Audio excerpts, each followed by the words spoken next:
¿Fue realmente solo dinero lo que perdimos aquella vez? En un callejón del barrio, justo después de que la lluvia cesara, un hombre permanecía apoyado contra una persiana metálica oxidada. Era Marco, el mismo hombre que no hace mucho reía a carcajadas en el centro de este pueblo, orgulloso propietario del Asador El Rey, un restaurante de carne a la brasa que llegó a ser aclamado como el número 1 de la capital. Sin embargo, lo que ahora se extendía ante sus ojos era muy diferente: un local vacío sin letrero, basura arrastrada por el viento rodando por el suelo y carteles de "se alquila" descoloridos por el sol. Hasta hace solo unos años, esta calle rebosaba de letreros en castellano y estallaba en carcajadas. Estudiantes en viaje de fin de curso, familias numerosas posando para las fotos, turistas españoles que, con su característica alegría, su voz potente y su calidez, llenaban cada rincón. Cada una de esas sonrisas abiertas, cada salud y cada brindis ruidoso eran, sin duda, los que hacían latir el corazón de este pueblo. Todo cambió cuando decidimos pegar aquella pegatina roja. No España. En el año 2019, el país entero se embriagó con esas palabras. Marco, henchido de orgullo, pegó esa pegatina justo en el centro de la puerta de cristal de su asador. Los españoles son fáciles de manejar. A partir de ahora es la era de China y los nuevos mercados.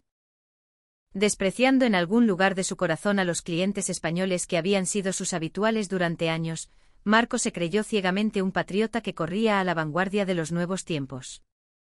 Pero en ese instante hubo quienes nos dieron la espalda en silencio.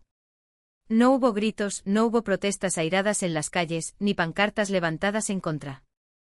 Simplemente hubo gente que borró suavemente el nombre de nuestro país de su lista de destinos vacacionales. Eran nuestros vecinos, los españoles, aunque eran nuestros mejores clientes, los que traían la vida y el alboroto alegre, se marcharon de la forma más definitiva y silenciosa. Poco a poco los menús en castellano desaparecieron de El Barrio. Las carcajadas de los grupos de turistas se apagaron y, finalmente, el propio asador de Marco desapareció. Lo único que quedó fue una montaña de deudas y una sola pegatina vieja, hecha jirones por la lluvia y el viento. Mirando los restos de aquel "No España" incrustado en una esquina de la persiana, Marco finalmente se da cuenta. Aquellas palabras no eran un eslogan orgulloso para rechazar a España. Eran, en realidad, un hechizo estúpido y triste con el que él mismo se apretó la soga al cuello lentamente, cerró con sus propias manos la puerta al futuro y tiró a la basura ese patrimonio invisible heredado de sus antepasados: la confianza. ¿En qué momento exacto comenzó a torcerse todo? ¿Por qué los turistas españoles fueron los únicos que nunca regresaron, incluso después de que el mundo volviera a ponerse en marcha? ¿Y cómo vio el resto del mundo este alboroto del "No España"? Esta historia es el registro de la caída de un dueño de asador, y al mismo tiempo, una advertencia silenciosa que describe el alto precio que paga un pueblo y un país entero al perder la confianza. ¿Qué fue lo que realmente perdimos? La respuesta emerge silenciosamente junto con lo que Marco arranca de la persiana al final. ¿Dónde empezó el error? ¿Y el precio a pagar fue realmente solo dinero? Por favor, sean testigos del desenlace de esta historia que comenzó con una simple pegatina. Antes de comenzar la historia principal, por favor suscríbanse al canal y denle a me gusta. Esto ayudará a que se muestren automáticamente vídeos adecuados para ustedes en el futuro. Apóyenos también con el Super Thanks. Además, hemos dejado enlaces a vídeos recomendados en la descripción. Así que por favor echen un vistazo. Apoyando la espalda en la persiana oxidada, Marco soltó un largo suspiro. A sus pies el asfalto negruzco se extendía desolado, y sobre él, trozos de plástico seco y papeles viejos bailaban al compás del viento. Este callejón, donde antes el humo de la carne asada y las risas estruendosas se arremolinaban, ahora estaba tan silencioso como un acuario sin sonido. Del letrero superior apenas se podía leer el nombre del local con letras descoloridas. Ya no quedaba ni rastro de la gloria del Asador El Rey, el que decían que era el mejor de la ciudad. La puerta de entrada, que antes brillaba por la grasa y el trasiego, ahora estaba cubierta de polvo blanco, cerrada firmemente sin ningún cliente que intentara abrirla. ¿Fue realmente solo dinero lo que perdimos? Marco murmuró en su corazón con una voz tan calmada que le sorprendió a él mismo. Desaparecieron las ventas, desaparecieron los ahorros, desapareció el negocio mismo. Pero ese vacío que se le había incrustado en el fondo del pecho era algo que no podía contabilizar, por mucho que lo intentara. Al otro lado de la calle, las persianas de otros locales lucían los mismos carteles de cierre descoloridos meciéndose al viento. Se alquila, cierre del negocio. Antes era impensable imaginar que se colgaran tales carteles en una calle tan concurrida. Los autobuses turísticos paraban en fila, el idioma español volaba de un lado a otro y el sonido de los obturadores de las cámaras no cesaba nunca. Este pueblo vivía gracias a esa gruesa arteria llamada turistas españoles. Y él, Marco, que debería haberlo sabido mejor que nadie, fue quien se puso en primera fila para cortar ese vaso sanguíneo con sus propias manos. A lo lejos, en una valla publicitaria gigante sobre un edificio, se proyectaba la imagen de una modelo sonriendo para una nueva marca de cosméticos. Pero casi no había nadie que levantara la vista para mirar esa sonrisa. Los transeúntes eran escasos, y la mayoría eran jóvenes locales o pequeños grupos de turistas chinos que quedaban. Marco cerró los ojos lentamente. La sensación de aquel día, cuando pegó la pegatina roja en la puerta de cristal de su tienda, volvió a sus dedos. Letras blancas sobre un rojo vivo, no España. En el instante en que pegó esa única hoja con orgullo, sintió que había ganado algo. Pero ahora, pensándolo bien, aquello no eran palabras para abrir una puerta, sino, ¿acaso no fue un hechizo para verter óxido en la cerradura del futuro? ¿Qué fue lo que realmente tiramos? ¿Dinero? ¿La tienda? ¿El pueblo? ¿O fue algo más invisible? En la soledad de la mañana en el barrio, donde aún no había nadie, intentó dar un paso, pero detuvo sus pies. Si pudiera volver a empezar todo desde aquel día, ¿habría tomado realmente una decisión diferente? La respuesta a esa pregunta yacía pesadamente en una bruma mental donde nada se veía con claridad. El tiempo retrocede un poco. A cuando el callejón aún rebosaba con la luz de los letreros de neón y las carcajadas de la gente se derretían en el aire nocturno. Verano de 2019. Todo el país estaba borracho de una sola frase, no España. Ese año aquel eslogan cubrió la televisión, los periódicos y las pancartas en las calles, corriendo como una corriente eléctrica por todos los cables del país. En los programas informativos de la mañana, se emitían reportajes críticos contra España acompañados de rótulos llamativos, y las personas llamadas comentaristas levantaban el puño con fuerza. Si mirabas el teléfono en el tren de cercanías, los foros de Internet estaban inundados de listas de boicot a productos españoles, y las empresas mencionadas allí eran linchadas una tras otra como traidoras. El barrio, el centro turístico de la capital, no fue una excepción a ese frenesí. Al contrario, por ser el rostro del turismo, las llamas lamieron este lugar primero. En la calle se alineaban pancartas hechas a mano que decían, no compren productos españoles, nos oponemos a los viajes a España, y algunos jóvenes se hacían fotos conmemorativas frente a los letreros escritos en español mientras lanzaban burlas. Marco observaba esa escena desde la televisión de la oficina al fondo de su asador y soltó una risa por la nariz. Por fin los tiempos se han puesto al día. En el momento en que dijo eso, sintió que el interior de su pecho se calentaba con una extraña exaltación. El asador, que continuaba desde la generación de su padre, estaba en una ubicación perfecta, a solo una calle de la vía principal de el barrio. Al doblar la esquina, se veía la gran chimenea, y el olor a carne que emanaba de ella había sido presentado innumerables veces en las guías turísticas de España, en los sitios de reseñas, lo llamaban el asador número 1 para los españoles. El menú en el mostrador estaba lleno de español. Combo especial de carne, cerveza fría, tapas variadas. Todo apuntaba directamente a las carteras de los clientes que venían de España. Más del 80% de las ventas provenían de turistas españoles. Grupos de viaje de fin de curso, familias, parejas en luna de miel, grupos de chicas. Todos decían al unísono qué rico volveremos, y al pagar, casi nunca miraban el precio y entregaban la tarjeta con una sonrisa. Al principio, Marco agradecía esa franqueza y alegría. Pero en algún momento esa gratitud se transformó en un complejo de superioridad retorcido. Los españoles son realmente fáciles de manejar, ¿verdad?, decía riendo a sus jóvenes empleados mientras contaba billetes en la oficina. Aunque la calidad de la carne baje un poco o la cerveza esté un poco tibia, sonríen, dicen que está rico y pagan. No tienen el valor de quejarse. Son como un rebaño de ovejas dóciles. Los empleados reían, pero en algún lugar de su corazón sentían una incomodidad ante esas palabras. Sin embargo, el local siempre estaba lleno y el teléfono de reservas no dejaba de sonar. La prosperidad de la realidad ocultaba fácilmente esa pequeña espina llamada incomodidad. Aquel día, sobre el escritorio de la oficina había fajos de billetes y hojas de cierre de caja. Los números mostraban unas ventas anormalmente buenas. Aún así, Marco sintió irritación al ver las palabras «Grupo de estudiantes españoles» escritas en una esquina del papel. Otra vez un viaje de estudios de España. Son solo ruidosos y el beneficio es bajo. Le dijo a Luis, el encargado del local, chasqueando la lengua. A partir de ahora, traed más turistas chinos que tengan un ticket medio más alto. La era de España ya pasó. Ahora es la era de China. No es momento de seguir agachando la cabeza ante los españoles. Esas palabras eran el aire mismo de la época. Los compañeros de profesión con los que bebía en los puestos callejeros decían frases similares. Yo también he quitado la cerveza española del menú, he tirado los menús en español, con el no España les vamos a dar una lección. Todos creían que ellos mismos estaban a la cabeza de una nueva era patriótica. Esa noche Marco tomó una decisión. Era el momento de cambiar la cara de la tienda. Al atardecer del día siguiente, Marco reunió al personal en la entrada.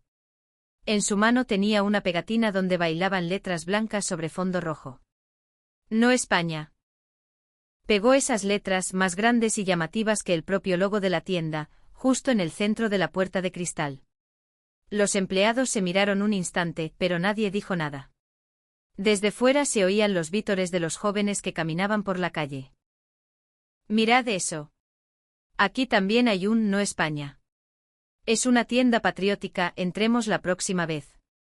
Al escuchar esas voces casuales, el pecho de Marco se llenó de una dulce satisfacción. Esto está bien, pensó. He respondido a las exigencias de los tiempos. Puede que los españoles disminuyan un poco, pero los clientes nacionales y los turistas chinos lo compensarán. Los números fluctuarán un poco, pero si puedo hacer negocios manteniendo mi orgullo como ciudadano, ¿no es eso suficiente? Sin embargo, en ese mismo momento, en España comenzaba un cambio totalmente diferente y silencioso.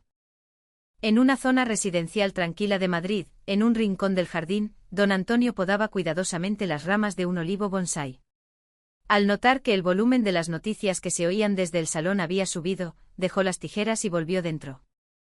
En la pantalla se mostraban imágenes de gente en Seúl levantando pancartas de No España.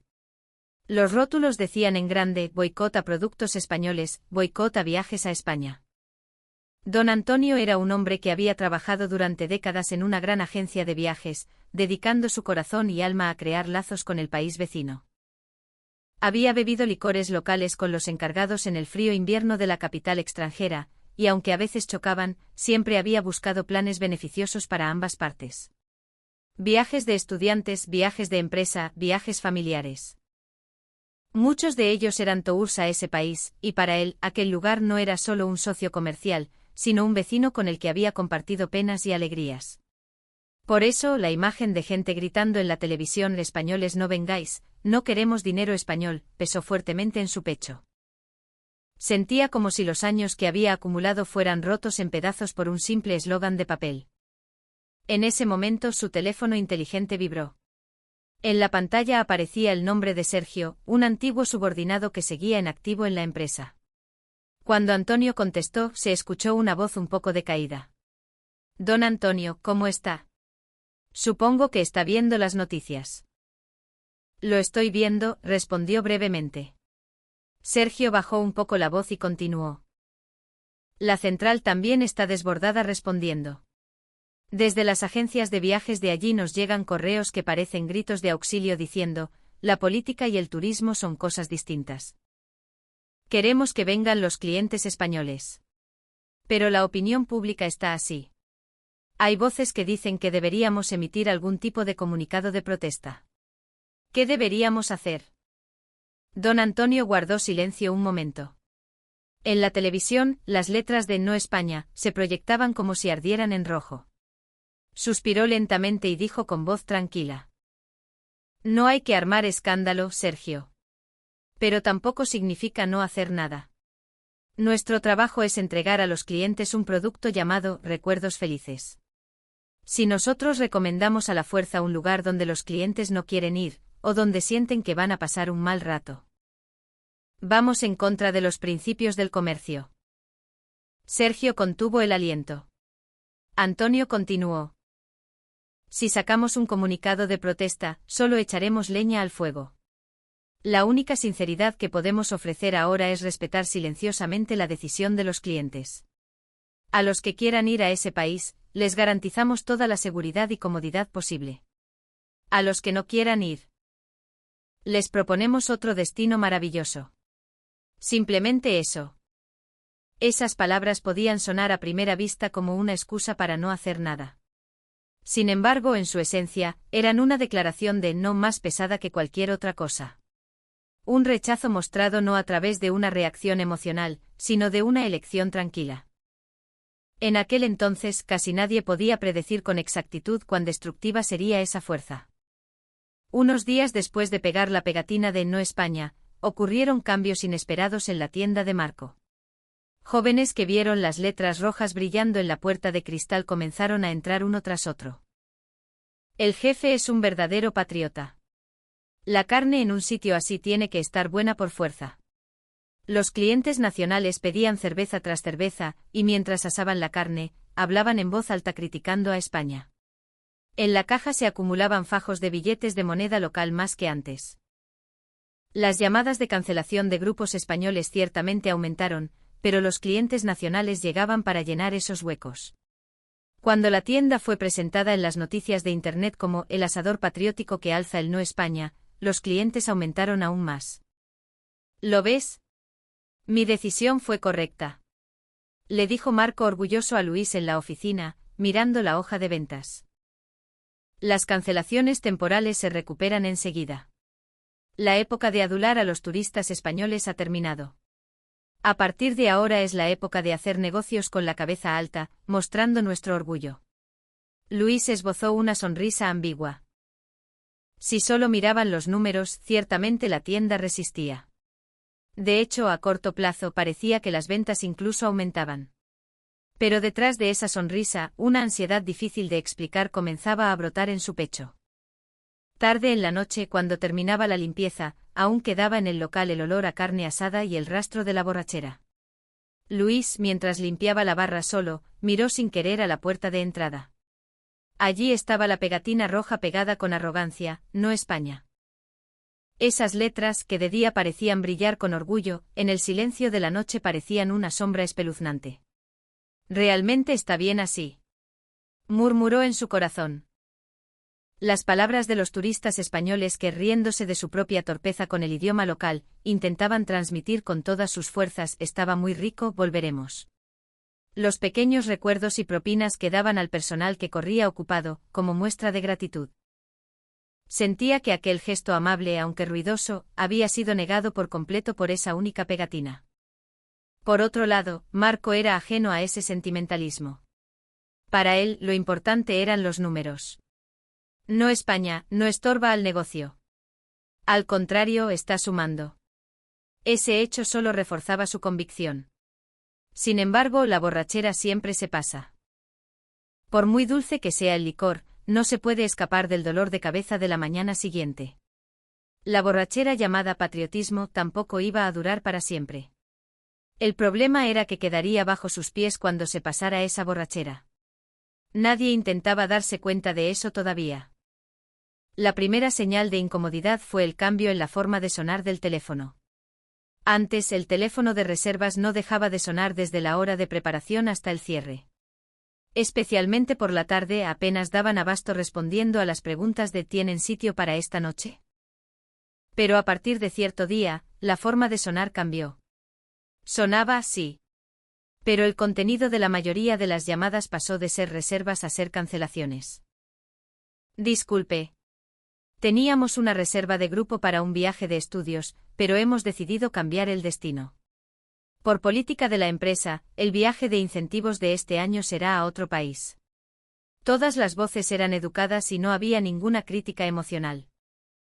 Pero las razones de la cancelación, leídas de forma monótona, vertían agua fría en el fondo del corazón de Marco. Aún así, al principio todavía tenía margen.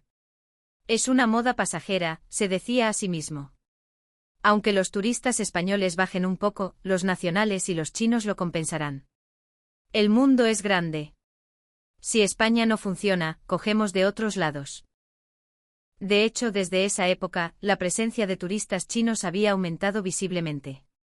Grupos de tours que llegaban en grandes autobuses, comían en poco tiempo y se iban al siguiente punto turístico. La mayoría eran paquetes baratos donde las agencias exigían altos márgenes. Al entrar en la tienda, pedían el set de cerdo más barato y lo compartían entre varios. Bebían solo agua gratis y casi nunca tocaban la carne de ternera cara o el alcohol premium. En las mesas, después de comer, quedaban huesos y restos de comida esparcidos sin cuidado, y servilletas de papel tiradas por el suelo. El gasto por persona no llegaba ni a la mitad del de los turistas españoles. Aún así, Marco se decía a sí mismo, lo importante es que haya cantidad. Si aumentamos la rotación, habrá beneficios. Pero los números eran honestos. Al ver el libro de cuentas a final de mes, una profunda arruga se marcó en el entrecejo de Marco. Las ventas caían visiblemente. El coste de la mercancía, el alquiler, los sueldos de los empleados y los gastos fijos no cambiaban, pero los ingresos se iban recortando poco a poco. Y lo que fue más letal, los turistas españoles empezaron a desaparecer casi por completo. Las familias habituales. Los grupos que venían cada año en la misma época. Los grupos de empresas españolas que siempre venían para sus cenas de fin de año. Ninguno de ellos volvió. Una noche, la única pareja de españoles que quedaba en una mesa al fondo del local agachó profundamente la cabeza al pagar. Estaba delicioso. Probablemente esta sea la última vez, pero muchas gracias por todo hasta ahora. Sonrieron con un poco de tristeza y salieron de la tienda. Al ver sus espaldas alejarse, Luis sintió un dolor en el pecho como si cargara una piedra pesada. ¿Qué significa que será la última vez? Cuando Luis murmuró en voz baja, un joven empleado que estaba a su lado le mostró la pantalla de su teléfono. Allí aparecía un artículo de noticias en Internet. Cancelaciones masivas de viajes a nuestro país. Los destinos alternativos elegidos por los turistas españoles son Portugal, Italia y Grecia. El titular anunciaba despiadadamente que la marea de la época había cambiado. No solo sufría la tienda de Marco. Todo el barrio iba perdiendo color lenta pero inexorablemente. Las tiendas de recuerdos donde destacaban los carteles en español, repetían liquidaciones de inventario con mercancía sin vender, y aún así los clientes no volvían.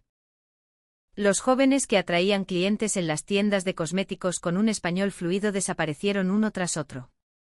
La calle principal, donde antes se caminaba empujado por la multitud, ahora tenía tan poca gente que se podían ver claramente los dibujos de las baldosas del suelo. Una noche de lluvia fría de otoño, Marco recibió una llamada de uno de sus compañeros de profesión. La voz que se oía al otro lado del teléfono era tan débil que no parecía la del hombre que gritaba con brío en los puestos callejeros, ahora es la era de China. Ya no puedo más, dijo el amigo con voz ronca. El banco me ha denegado el préstamo. No puedo pagar el alquiler. Debo los sueldos. Ya es imposible seguir con la tienda. Tras un silencio, el amigo continuó como si exprimiera las palabras. Nosotros mismos tiramos lo más importante a la basura, Marco. ¿Lo más importante?, preguntó Marco sin pensar. Al otro lado del teléfono se escuchó un sollozo reprimido. La confianza de los clientes. Esos tíos eran ruidosos, pero realmente querían a nuestra tienda. No solo los españoles. Creían que este era un lugar donde gente de todo el mundo podía comer tranquila. Y nosotros pisoteamos esa confianza con nuestras propias manos. Incluso después de cortar la llamada, el llanto de su amigo permaneció en sus oídos. Marco se quedó sentado en la silla de la barra durante un buen rato, incapaz de pensar en nada. Pronto el mundo fue atacado por una nueva prueba, la pandemia. Los aeropuertos se cerraron y los aviones que cruzaban fronteras disminuyeron drásticamente. Todo el sector turístico recibió un golpe, lo que dio a la industria turística del país una excusa conveniente: esto es una situación mundial, no es solo problema nuestro. Sin embargo, cuando pasó el tiempo y los países fueron reanudando el turismo poco a poco, la cruel realidad mostró su rostro. Cuando los turistas volvieron a las ciudades de Europa, cuando las risas regresaron a las playas del Mediterráneo, y cuando los viajeros extranjeros comenzaron a visitar incluso las ciudades rurales de los países vecinos, solo el paisaje de El Barrio permaneció casi sin cambios. Aunque el mundo empezó a moverse de nuevo, el corazón de este pueblo no volvió a latir. ¿Quién era el que sostenía el pulso de esta ciudad? Esa pregunta se les planteó pronto desde el extranjero. El fenómeno de que solo los turistas españoles desaparecieran limpiamente se convirtió en un objeto de estudio perfecto para los analistas de turismo extranjeros. Un consultor de viajes alemán escribió en su columna: muchos países están recuperando gradualmente su demanda turística tras la pandemia. Sin embargo, el fenómeno de la desaparición de los turistas españoles de este país es extremadamente peculiar. Esto no es un simple problema económico o diplomático. Muestra que un activo intangible pero crucial, la confianza nacional, ha sido dañado hasta un nivel irreparable. Respaldando ese análisis, en el ranking de destinos populares de viajes al extranjero publicado por un gran sitio de reservas español, el nombre de este país, que antes siempre estaba en el top 3, no aparecía ni entre los 10 primeros, ni siquiera entre los 20. En su lugar, nombres de países como Portugal, Italia, Grecia y Turquía ocupaban los primeros puestos. Para colmo, un youtuber español publicó un vídeo de verificación. Él, que hablaba el idioma local con fluidez, visitó varios restaurantes con una cámara oculta bajo el tema: ¿existe realmente el precio para extranjeros, precio para gringos, del que se rumorea? En las imágenes se veía claramente cómo los empleados entregaban un menú escrito a mano con precios un 20% más altos en el momento en que se daban cuenta de que eran clientes españoles, muy diferentes a los menús pegados en la pared. En otra tienda de recuerdos, se grabó nítidamente la conversación entre empleados: ese cliente parece español, así que puedes venderle esta marca falsa un poco más cara. No se va a dar cuenta de la diferencia con la verdadera, y además no se quejan. Esas palabras se superponían de forma extraña con aquel: los españoles son fáciles de manejar, que Marco había dicho una vez a sus empleados. En cuanto el vídeo se publicó, se difundió al instante. Especialmente en Portugal, un país vecino, los principales sitios de noticias lo destacaron como noticia principal. Bajo el titular: si pierdes la honestidad, los clientes no vienen. Es la base del comercio, se acumularon miles de comentarios.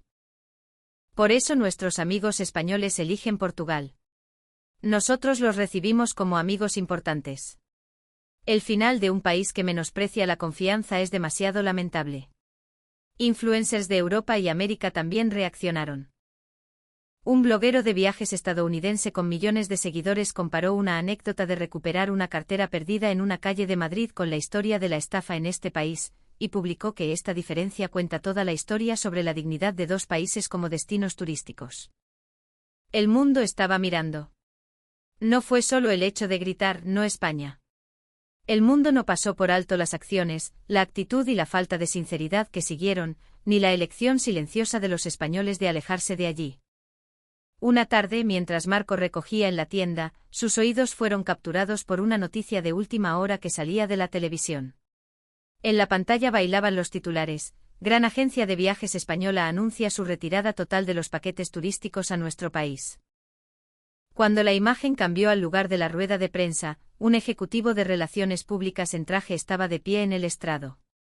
Comenzó a hablar con un tono firme, sin bajar la vista a los papeles preparados. Como empresarios, nuestra misión más importante desde nuestra fundación es seguir ofreciendo a los clientes viajes seguros, tranquilos y memorables. Tras juzgar la situación actual de forma integral y cuidadosa, hemos concluido que no estamos en un entorno donde podamos ofrecer la seguridad y confianza que debemos garantizar a nuestros clientes. La sala se quedó en silencio y el ejecutivo hizo una breve pausa antes de continuar. Esta es una decisión desgarradora para nosotros. Pero traicionar la confianza de los clientes sacudiría los cimientos mismos de nuestra razón de ser como empresa. Hemos priorizado proteger la relación de confianza a largo plazo con los clientes sobre los beneficios a corto plazo. No fue una decisión de una sola empresa. Fue como si una compañía que simbolizaba todo el sector servicios de España presentara silenciosamente esa conclusión en nombre de toda la sociedad. Marco miraba la pantalla apoyado en la barra. El trapo en su mano estaba húmedo de sudor. En su cabeza revivía con claridad su propia imagen el día que pegó la pegatina de No España. ¿Contra quién estaba levantando el puño en ese momento? Y el futuro de quién fue el que ese puño rompió en pedazos al final. Esta noticia fue reportada ampliamente en el extranjero. En la edición digital de una prestigiosa revista de viajes francesa aparecía este titular: histórica retirada total de gran agencia española. Enfatizan que la confianza del cliente lo es todo. El artículo elogiaba la alta ética y profesionalidad del sector servicios español, mientras señalaba fríamente el peso del precio que paga un país que menosprecia la confianza construida durante años por culpa de emociones a corto plazo y eslóganes políticos. Al apagar las luces de la tienda, su propia figura reflejada en el cristal flotaba en la oscuridad. Ya no estaba allí la cara del dueño que reía con orgullo. En su lugar, solo había un hombre de mediana edad agotado, parado allí sabiendo que ya era demasiado tarde para intentar recuperar algo. Pasaron unos años más. La tienda cerró hace tiempo y solo quedaron deudas enormes en manos de Marco. Ahora trabaja como un jornalero en un pequeño comedor regentado por un viejo conocido, sobreviviendo a duras penas con ingresos diarios. Una noche de lluvia fría, al volver a su vieja habitación de apartamento con el aire húmedo pegado al cuerpo, su hija, Elena, estaba sentada frente a la mesa con una expresión seria. Sobre la mesa había apiladas varias revistas de viajes españolas, y a su lado, varios artículos impresos alineados ordenadamente. «Papá, tengo que hablar contigo». Elena miró directamente a su padre. Ella, que estudiaba relaciones internacionales en la universidad, conservaba la sombra de la niña que solía atender sonriendo a los clientes españoles en la tienda, pero ahora en sus ojos habitaba una fuerza que no tenía antes. ¿Sabes a dónde viajan los españoles ahora? Diciendo eso, abrió una revista de viajes. Allí había fotos de parejas españolas sonriendo en festivales de Italia, o jóvenes paseando con vestidos ligeros por las calles antiguas de Oporto. En el titular del reportaje de la revista estaba escrito con letras grandes: países seguros que calientan el corazón. Gente sincera y confiable. La verdadera hospitalidad que te hace querer volver una y otra vez. Cada una de esas palabras se clavó agudamente en el pecho de Marco. Aquello que ellos más despreciaron y de lo que a veces se burlaron, la hospitalidad y la sinceridad, eran precisamente los valores fundamentales que los españoles buscaban en sus viajes. Elena tomó a continuación un artículo impreso. Esto es una columna escrita por un economista canadiense. Lo leí para un trabajo del seminario.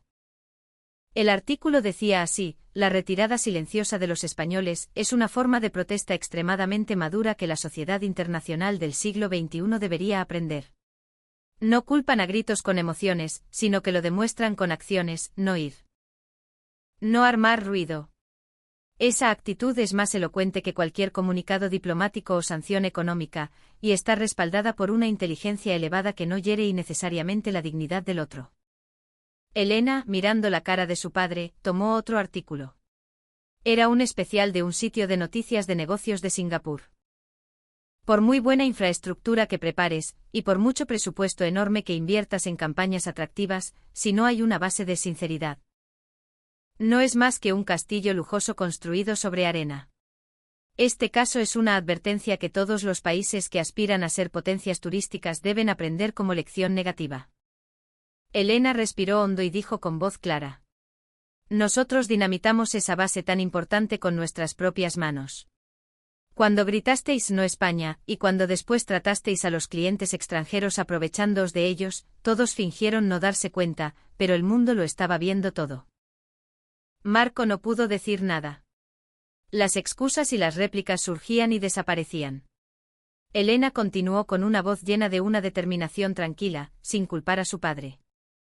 Por eso, cuando me gradúe en la universidad, me iré a estudiar a España.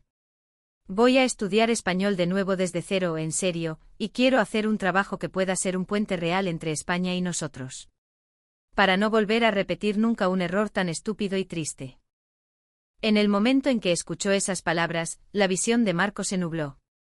El resultado de dejarse llevar por su estúpido orgullo y el frenesí de la época había cargado una pesada cruz sobre el futuro de su hija inocente. Aún así, en los ojos de Elena habitaba la luz de la esperanza. Quizás porque lo perdido era demasiado grande, ella estaba intentando reconstruir la confianza de otra forma. Atardecer después de la lluvia. Marco caminaba por aquel callejón de el barrio después de mucho tiempo. La calle por donde antes avanzaba empujado por la multitud, ahora estaba tan tranquila que podía escuchar claramente sus propios pasos. Se oía algo de chino a lo lejos, pero su número era demasiado escaso para sostener la ciudad. Al pararse frente al lugar donde estuvo su tienda, la persiana oxidada se alzaba fríamente. El letrero había sido retirado y solo quedaban las marcas de los nians en la pared. Nadie recordaría que aquí estuvo el asador que llamaban el rey. Solo quedaba un vestigio del pasado. En una esquina de la persiana, expuesta a la lluvia y al viento con la tinta corrida y los bordes levantados, había una vieja pegatina pegada. El color, que antes era un rojo vivo, ahora se había convertido en un marrón apagado. A las letras les faltaban trozos, pero aún se podía leer a duras penas, no España. Marco pellizcó el borde con dedos temblorosos. La textura rugosa del papel en sus dedos revivió por un instante la exaltación de aquel día. En aquel momento él pegó esto con orgullo. Sin pensar profundamente en lo que significaba, simplemente entregándose al aire de la época y a la dulce palabra patriotismo. Al aplicar fuerza lentamente, la pegatina comenzó a despegarse de la persiana. El polvo de óxido cayó y el papel estuvo a punto de romperse a la mitad. Aún así, Marco movió los dedos con cuidado para no dejar ni un pedazo. Como si estuviera arrancando uno a uno los errores del pasado incrustados en su corazón. Cuando terminó de despegarlo todo, solo quedó una leve marca de la pegatina. Mirando su propio reflejo en la persiana, Marco murmuró con voz baja. Aquello no eran palabras fuertes para rechazar a España. Continuó hablando como si se dirigiera a sí mismo. Fue simplemente un hechizo estúpido y triste para ahorcarme lentamente a mí mismo, cerrar con mis propias manos la puerta al futuro y tirar a la alcantarilla el tesoro más importante heredado de mis antepasados, la confianza. Nadie escuchaba esa voz. Solo el aire del callejón recibía esas palabras como si se filtraran en las paredes húmedas. En un país lejano, un periodista británico resumía así esta serie de acontecimientos: el país de España, una vez que dice no, realmente no se mueve. No es que sean tercos. Es que es una manifestación de su postura de ser fieles a valores como la confianza y la coherencia. Con disculpas superficiales o campañas por beneficios inmediatos, la puerta de su corazón no se volverá a abrir. Si este país realmente desea que los turistas españoles regresen. Lo que necesita no es propaganda superficial, sino una transformación fundamental de la conciencia de cada ciudadano. Pero eso probablemente será muy difícil. Marco vio ese texto más tarde. Al terminar de leerlo, gimió. Las palabras del periodista eran crueles, pero no estaban equivocadas. Lo que perdimos no fue solo dinero. No fue la tienda, ni las ventas, ni las filas de turistas. Esas cosas, aunque se pierdan, podrían haberse recuperado con tiempo. Lo que realmente perdimos fue una base invisible. El activo llamado confianza, que se acumulaba silenciosamente en el tiempo que pasaba desde que el cliente se sentaba tranquilo en la silla, abría la cartera y decía sonriendo, estaba delicioso. Eso no aparece en los números ni queda en los libros de cuentas. Pero una vez que se rompe, requiere mucho más tiempo y determinación que construir un nuevo aeropuerto o lanzar una campaña turística gigante. Entre las nubes de lluvia, una luz tenue se filtró en el callejón. Marco miró al cielo y bajó la cabeza lentamente. Era una disculpa hacia España, y también una promesa hacia sí mismo, jurando en su corazón no volver a repetir el mismo error. En un lugar lejano, don Antonio sonreía plácidamente mientras abrazaba a sus nietos en el porche. A su lado, un amigo que regentaba una pequeña agencia de viajes especializada en Portugal hablaba alegremente: al final, viajar es el contacto entre personas, ¿verdad? En el pecho de don Antonio ya no había rencor ni apego hacia aquel país. Solo deseaba silenciosamente que llegara el día en que la siguiente generación, sin estar atada por la nacionalidad o la historia, se uniera con gente de todo el mundo a través de la confianza. La confianza es un tesoro insustituible que nunca se puede comprar con dinero. Y cuán difícil es recuperar la confianza una vez perdida, y cuán pesado y triste es el precio de ello. El paisaje silencioso de el barrio continuaba narrando ese hecho con más elocuencia que las palabras. ¿Qué les ha parecido el vídeo de esta vez? Por favor, compartan sus valiosas opiniones e impresiones en los comentarios. No olviden suscribirse al canal y darle al botón